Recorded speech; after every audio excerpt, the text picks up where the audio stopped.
जय हिंद। मैं भारत देश की एक आम नागरिक इस देश की सरकार से ये पूछना चाहती हूँ कि लद्दाख के जो एक पर्यावरणविद हैं सोनम वांगचुक, उनके साथ में ऐसा बिहेव क्यों किया जा रहा है। क्या वो देशद्रोही हैं या उन्होंने ऐसा कौन सा गुनाह कर दिया है कि पहली बात उन्हें बोलने की स्वतंत्रता नहीं है और ना ही मीडिया और प्रेस मीडिया को उनके पास जाने दिया जा रहा है। ये कहाँ का न्याय है।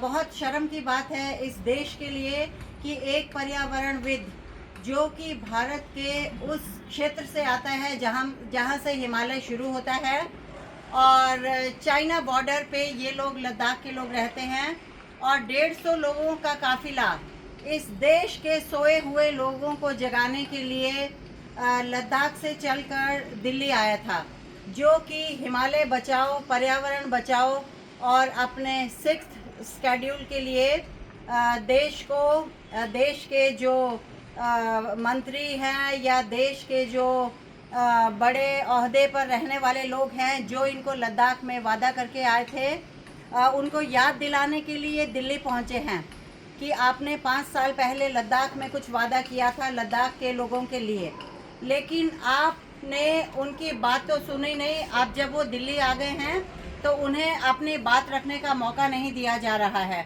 और आपने जो उनके साथ में पहले तो बॉर्डर में जो बदतमीज़ी की है वो कितनी अशोभनीय है। आप किस चीज़ से डर रहे हैं। 150 लोग जो कि लद्दाख से आए थे, आपको 150 वर्सेस क्या बीजेपी हो गया है। बड़े शर्म की बात है ये। हमें इतना अफसोस हो रहा है कि अगर आप पर्यावरणविद लोगों के साथ में ऐसा ये सब कर रहे हैं तो बहुत ही शर्म की बात है। और इस देश के जो भी लोग पर्यावरण को समझते हैं, हिमालय को समझते हैं, उनको आवाज़ उठानी चाहिए कि देश में ये क्या हो रहा है। ये तो एक तरह की हम कह सकते हैं कि ये गुंडागर्दी है। अगर किसी को बोलने की आज़ादी नहीं है, प्रेस से मिलने की नहीं आज़ादी है, तो ये क्या है।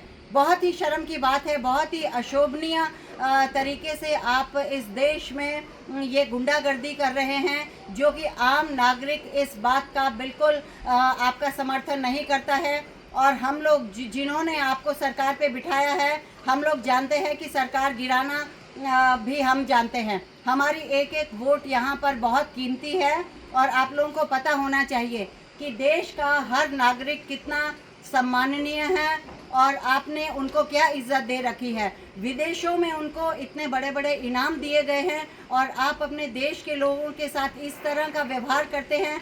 आपको शर्म आनी चाहिए जो भी वहाँ पर दिल्ली में ओहदों पर बैठे हुए हैं। जय हिंद।